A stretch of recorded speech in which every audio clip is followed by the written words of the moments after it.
Good morning. It's Sunday morning.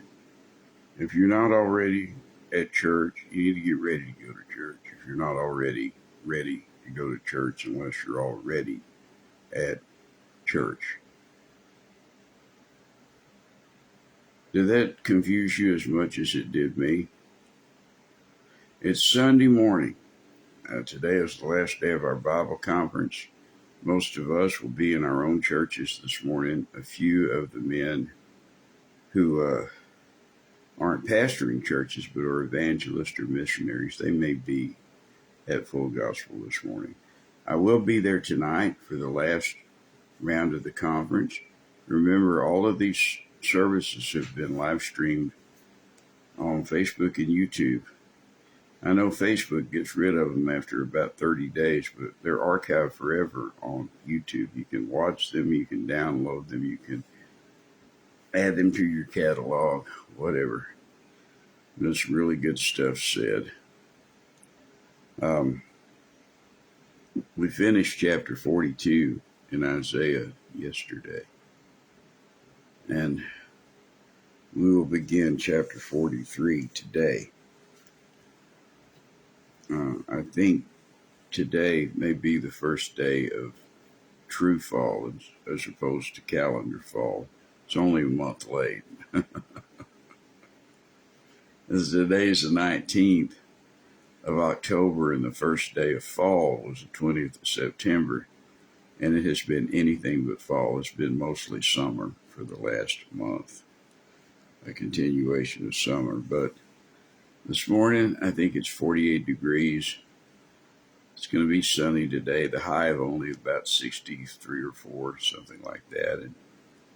And I think we've got one day in the 70s, but most days this week's in the 60s with nights in the 40s. That will make us feel more like fall.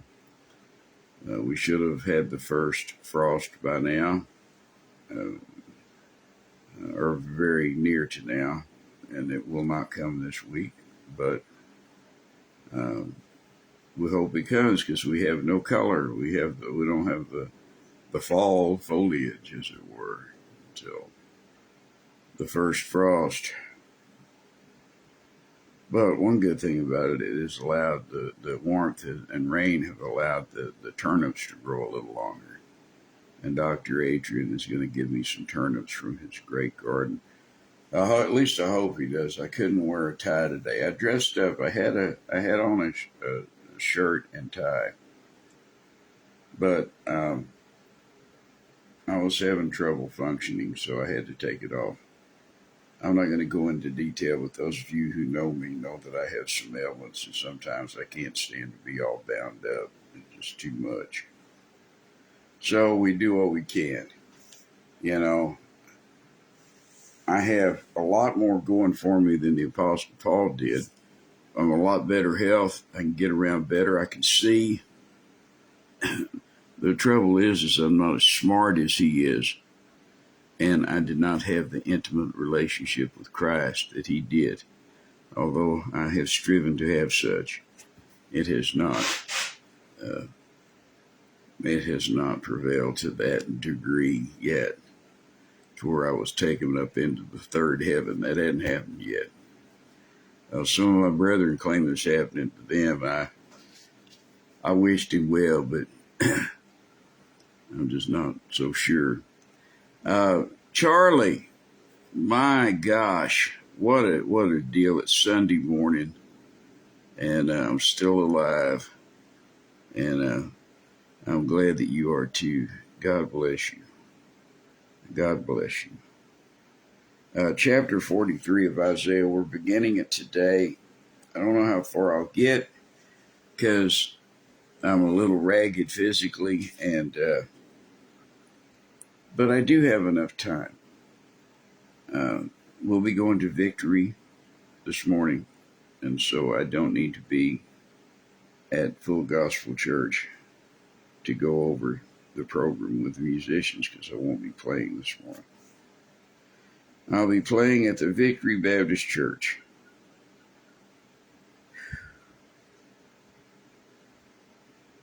Yeah, I tell you what, this Bible conference is really you know, nail me to a board just like you're going to tan a hide. You done skinned the critter and stretched out the hide and pegged it. It's going to dry out. You're going to scrape it and then it's going to dry. I've never actually done that, although I've read about it.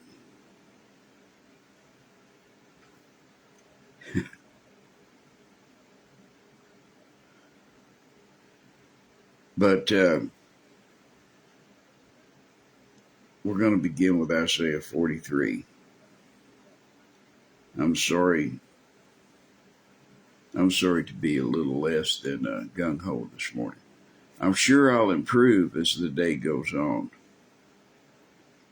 If they had church at 6:00 in the morning, I would just I wouldn't be functioning yet, because half the time I don't go to sleep till after midnight.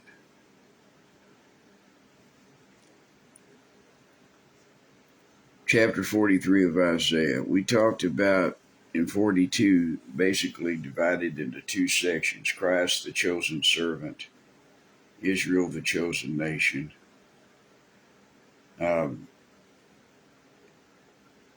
Good morning, Kevin. And the last 2/3 of chapter 42 talks about a chastisement of Israel.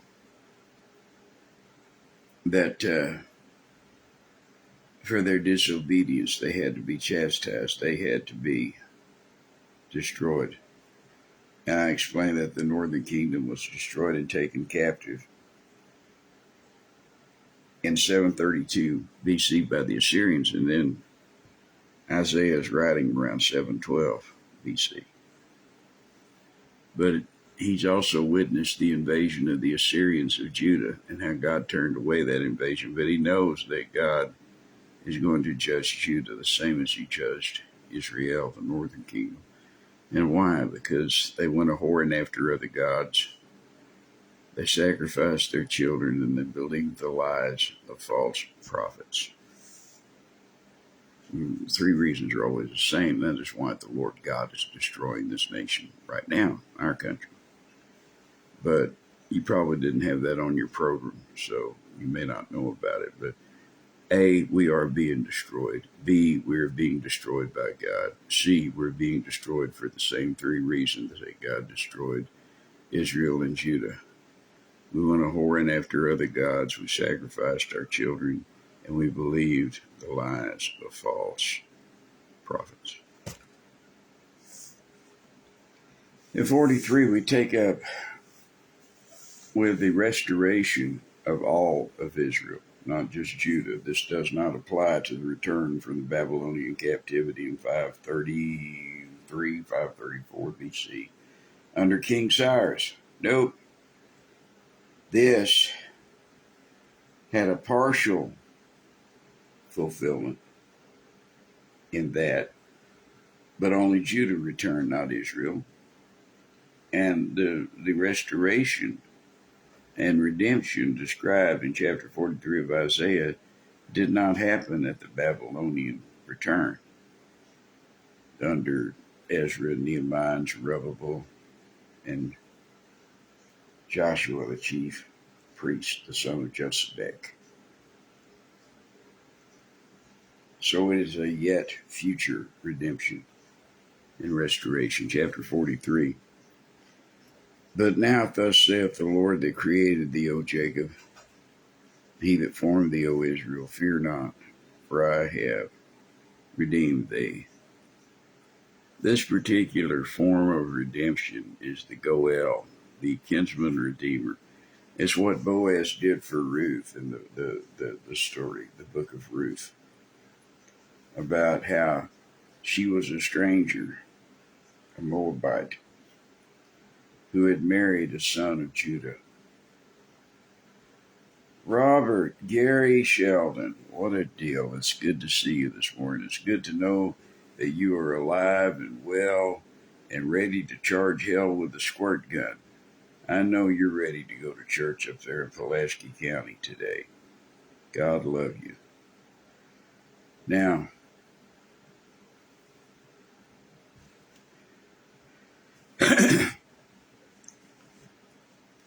this redemption is a special kind of redemption that it could only be done by a kinsman, somebody who was kin to the one to be redeemed, and someone who had the power, position, and authority, and the right of redemption, the right to redeem. And that Boaz filled all those roles. There was one that had a larger right, and then his name is Oh Such a One. That's what Boaz calls him when he makes the deal for Ruth. He goes, Oh, such a one. He goes, Oh, are you talking to moi?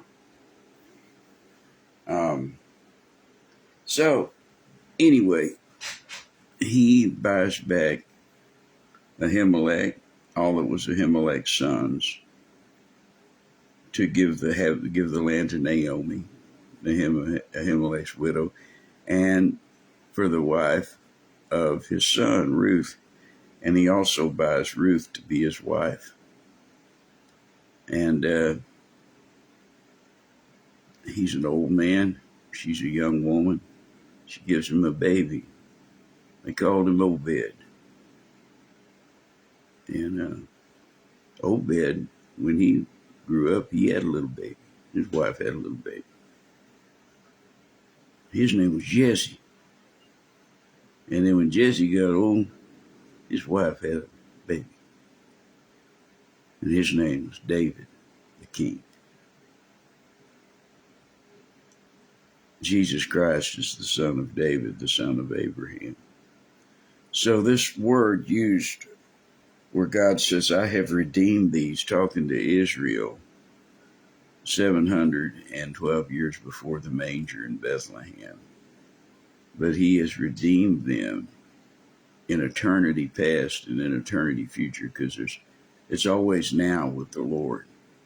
You get redeemed, you stay redeemed. He says, I have redeemed you. In other words, I had the right to redeem you because I'm your kinsman, because Jesus is the son of David, the son of Abraham. I'm your kinsman. I have the power to redeem you because I'm God, and whatever I say goes, and whatever I do stays done. He says in Isaiah 46, we've quoted it many times, and we'll study it in depth when we get there. I don't know, we're in chapter 43, some weeks from now, where he says, I purpose a thing, and I do it. He does whatever he wants to do. So there's nobody with more power to redeem than the Lord himself. And so this is the type of redemption, the same type that Boaz showed to Ahimelech and all that appertaineth unto him, including Ruth the Moabitess, the mother of Obed, the mother of Jesse, the mother of David, and in that sense, the mother of Jesus, many generations down the line. But now, thus saith the Lord that created thee, O Jacob, and he that formed thee, O Israel, fear not, for I have redeemed thee. I have called thee by thy name, and thou art mine. I brought you up out of the land of the Chaldeans. I brought you up out of Babylon. Your mother was a Syrian, and your father was a Hittite. A Syrian that was near death is described. From the land of the Chaldees. When he was 100 years old, Sarah bore Isaac unto him. And through Isaac shall all the nations of the world be blessed, which of course led to Jesus. I call thee by name, thou art mine. What do you mean I called you by name? Well, verse 1 of chapter 12 of Genesis, it says, Now the Lord had said unto Abram, Get thee out of thy country, from thy kindred, from thy father's house, into a land that I will show thee.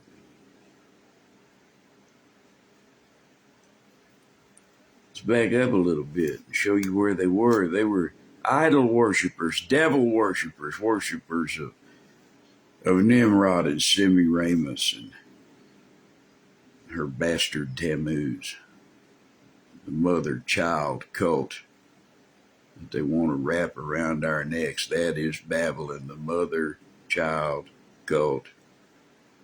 Do we know anything? Do we know of a mother-child cult today? Yeah, I pray to you, baby Jesus. Baby Jesus can't help you, buckaroo. Baby Jesus is all grown up, and he's coming in power and in glory, and all authority has been given unto him in heaven and earth, and he is coming again to judge the quick and the dead, not baby Jesus in a manger, watched over by his mother with a halo around her head. That's total Babylonian, Chaldean, mystical, magical, witchcraft nonsense. And be hauled in by it, escape it, come out of her, lest ye be partakers of her sins. And Terah was the son of Nahor. It says here in verse 26 of chapter 11 of the Genesis, the first book of Moses called Genesis. Tahar, son of Nahor.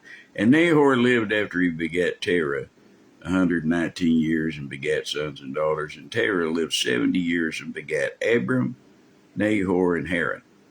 And these are the generations of Terah. Terah begat Abram, Nahor, and Haran begat Lot. And Haran died before his father Terah in the land of his nativity in Ur of the Chaldees. That's Babylon.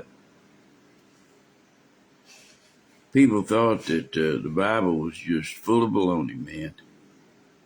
And in the 1800s, some British archaeologist was digging down there and found Ur of the Chaldees. The Bible proves history every day. The Bible proves science every day. The Bible proves physics every day. There's nothing in the Bible that is not true. There are no contradictions. And there are no exceptions. And Haran died before his father in Terah, in the land of his nativity, in Ur of the Chaldees. And Abram and Nahor took them wives, and the name of Abram's wife was Sarai, and the name of Nahor's wife Milcah, the daughter of Haran, the father of Milcah, and the father of Iscah.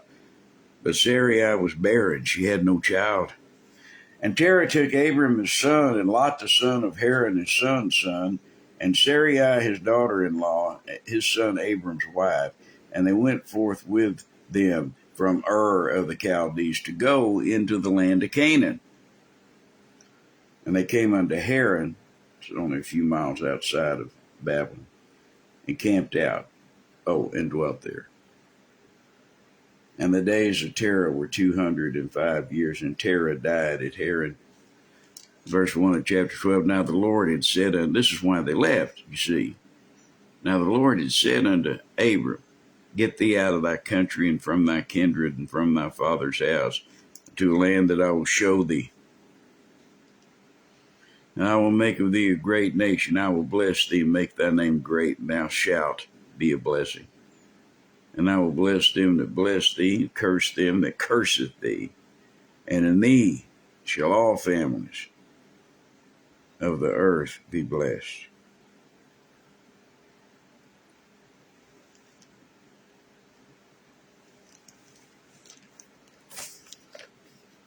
He called him by name, Abram. He knows everybody's name. Your name may be Floppa Widget, but if your mommy named you Byron, and God is going to call you by Byron, not by a wappa full of widget, or whatever I said. Or Be Babaluba. That's easy to remember. Maybe your name that God would have given you is Be Babaluba.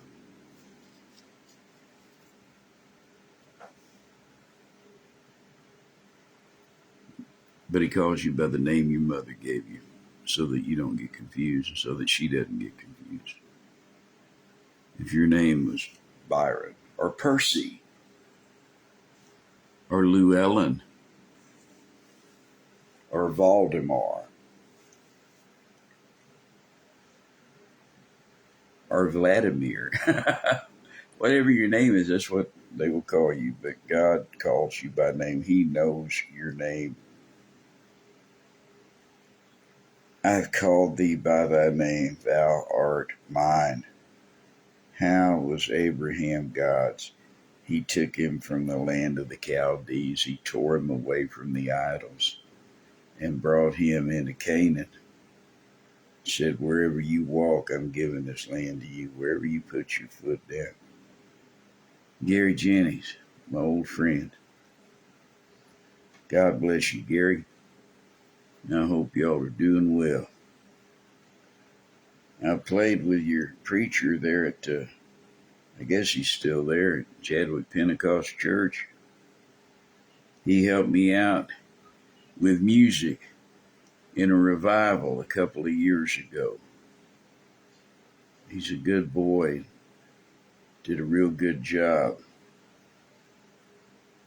I've been meaning to come down and hear him preach, but you know the deal. On the nights he's preaching down there, I'm preaching somewhere else. I guess eventually I'll get to see him. Every time I see him in Walmart or somewhere, I remind him and his wife that I'm praying for him. We need to pray for other preachers. We need to pray for the pastors of their churches. I don't care where they are. We need to pray for them. I don't care whether they got 10 people in their church or 10,000. It doesn't make any difference. God decides who to put where. Wherever he's placed you, Pastor, I pray for your work in that field. We need to pray for each other. Good morning, Chris and Julie. God bless you. We've been having a lovely time. The longer I sit here, I think that during the first half of this message, I was taking a nap. And if you understood my mumblings, more power to you. Although I'm sure I was talking about something from the Bible because that's all I ever talk about. Ha! I'm not even talking about football this year. I couldn't, if you held a gun to my head, I couldn't tell you who was starting for Seattle or the Raiders. I just realized the other day that the guy that lost Super Bowl, the second Super Bowl for Seattle, Pete Carroll, he's a good man, but I think he's a little long in the tooth to be a head coach. But I just found out he was coaching the Raiders.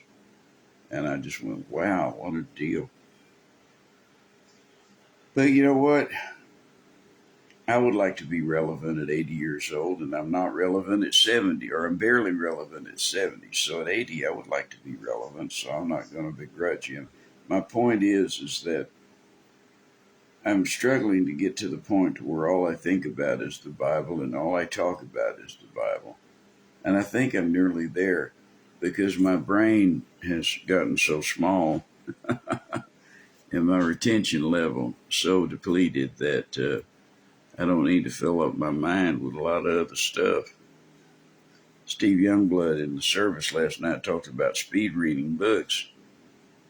And I can't slow read a book and remember what I read. That part of me is gone. They cut it out in the brain surgery. And so I have to rely on what I knew before. Well, this is what I knew before. So I just live here, try to live here. Other things confuse me. Is it any wonder? Fear not, for I have redeemed thee. The word is goel, the Hebrew word. It's that specific kind of redemption. I have to know you. I have to have the right to redeem you. I have to be close enough to buy your passage, to buy your way out of slavery. And of course, we were all slaves to sin. But now, thus saith the Lord, that created thee, O Jacob, and he that formed thee, O Israel. Fear not, for I have redeemed thee. I have called thee by thy name, and thou art mine. You see, our kinsman Redeemer Jesus died on an old rugged cross to redeem every one of us. His blood paid my way out of hell and yours too, you see. And he had the right to do it because he was the son of David. He died to redeem Israel, but his death to those who believed, to those who received him, gave he them power to become the sons and daughters of God. That applies to all of us.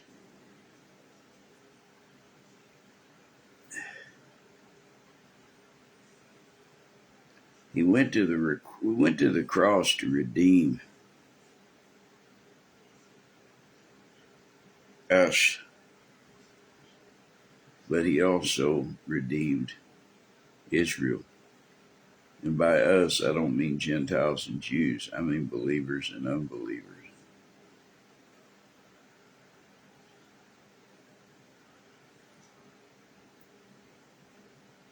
But he had to have the right. That's why the word goal is so important. I see in politics, like Trump can go and say there's going to be peace between Ukraine and Russia, but he doesn't have the right or the authority or even the ability or the wherewithal to make peace. That's why they keep fighting when the meeting's over. But if he had the power to stop the war, he could. So you have to have the ability to redeem before you can redeem. And God is the only one who has it. But now thus saith the Lord that created thee, O Jacob, he that formed thee, O Israel, fear not, for I have redeemed thee.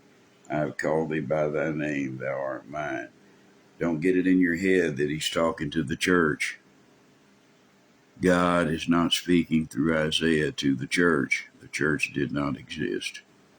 He's talking to Israel, both the northern and southern kingdoms. And he's actually, in chapter 43, he will describe a coming together of both Judah and Israel in a restored, redeemed kingdom, a chosen nation that will be upon the earth for 1,000 years. It's the millennial kingdom. It's the peaceable kingdom that Isaiah writes about, where Christ will reign from the throne of his father David. The law shall go forth from Mount Zion, and he shall rule them with a rod of iron. Hallelujah.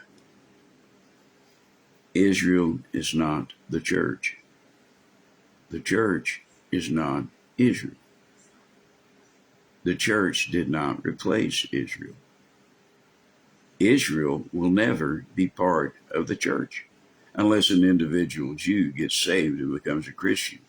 Now we're talking about national identity, national restoration.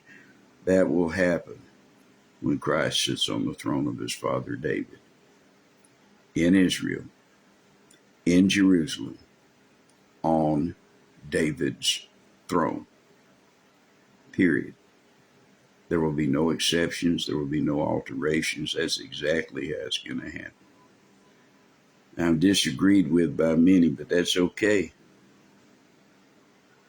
If I'm wrong, God will either shut me up or kill me. If I'm right, he'll either reward me or kill me. It's going to kill me one way or the other. We're slain all the day long for thee.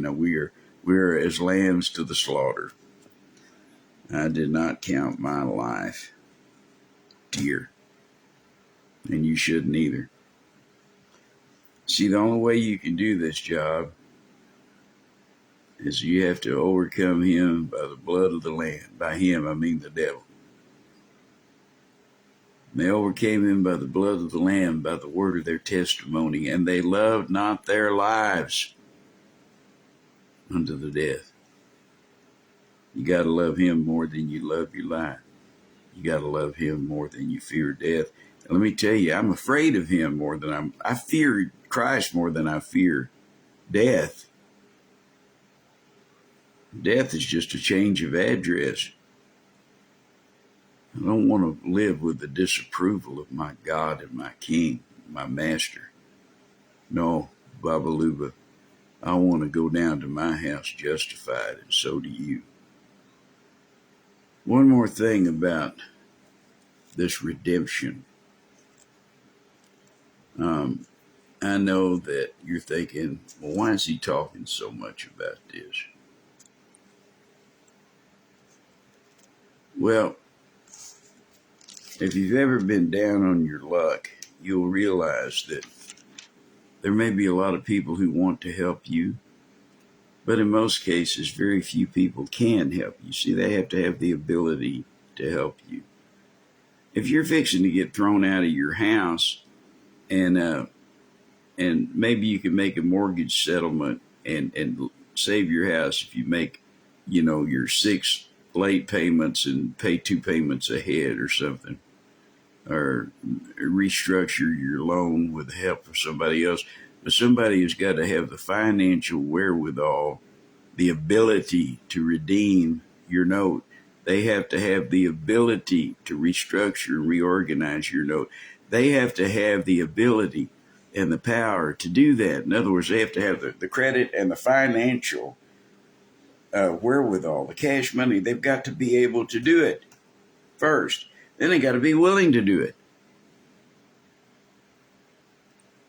And usually the only person who's willing and able is somebody who's kin to you.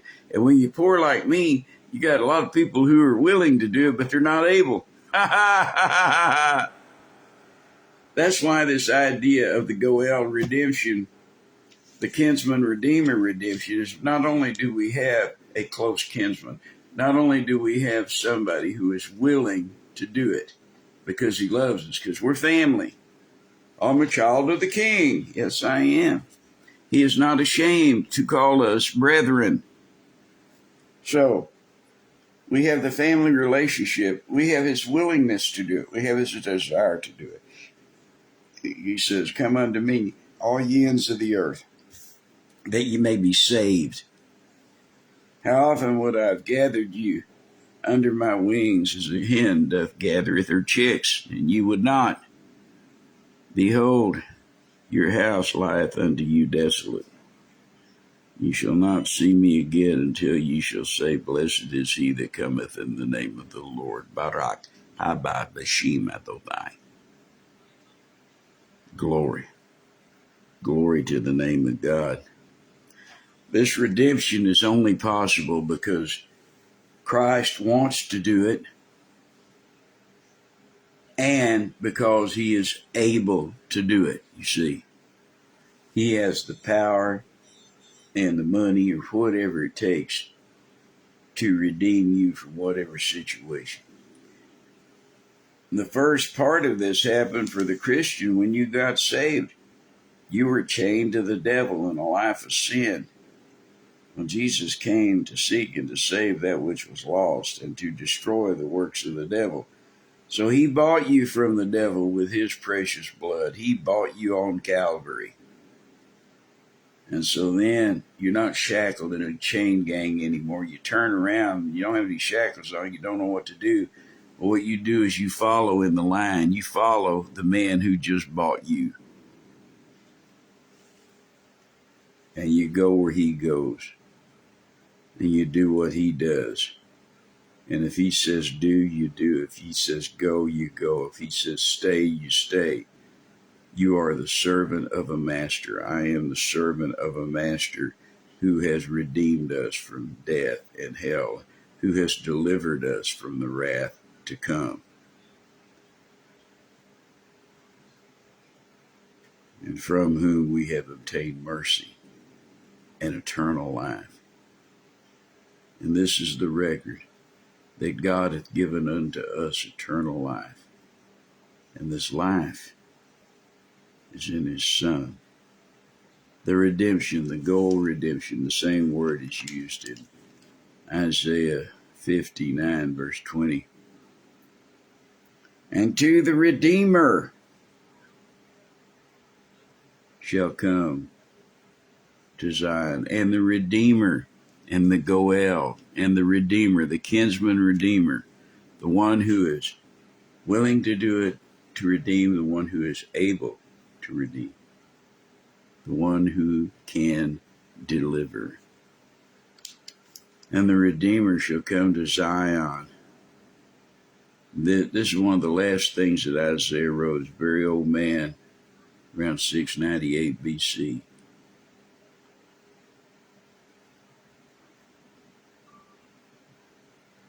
About 90 years, give or take, until the destruction of Jerusalem by Babylon. And the Redeemer shall come to Zion, and unto them that turn from transgression in Jacob, saith the Lord. And the Redeemer shall come to Zion. The Redeemer, the Goel. You know, El means powerful. El means God. Goel, the God of go.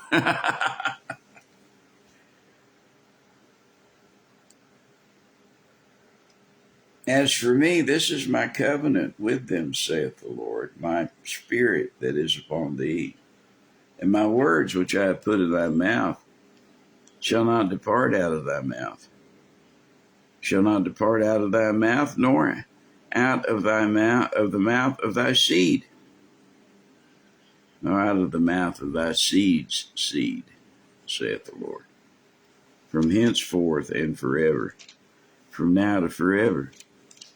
But we saw the word stop.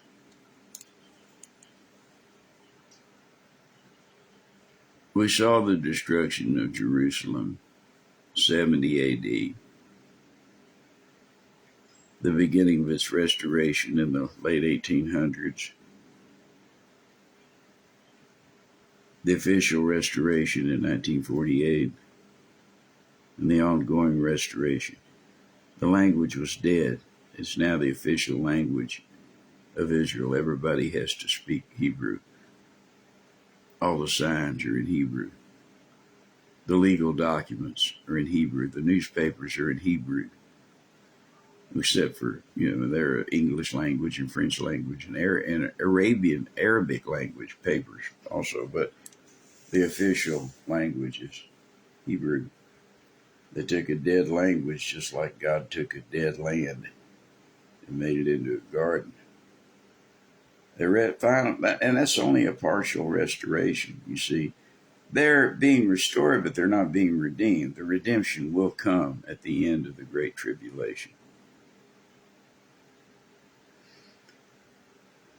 The important thing is about this Redeemer is that he wants to redeem and he has the ability to redeem.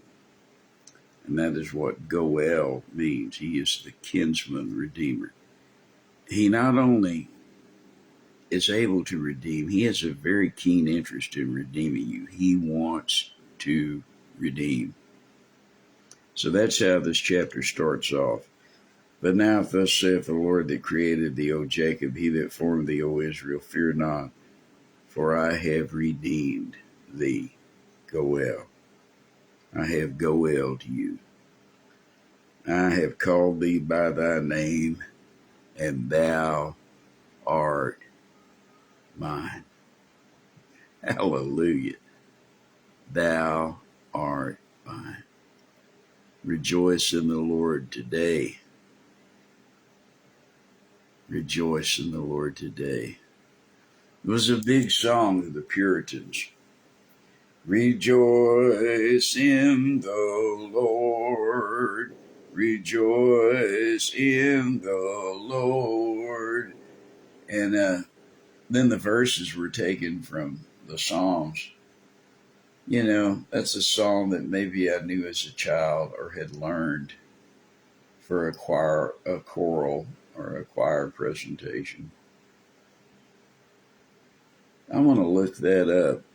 Maybe that's something we ought to be singing, Rejoice in the Lord. Of course, it's straight from Paul, chapter 4 of Philippians.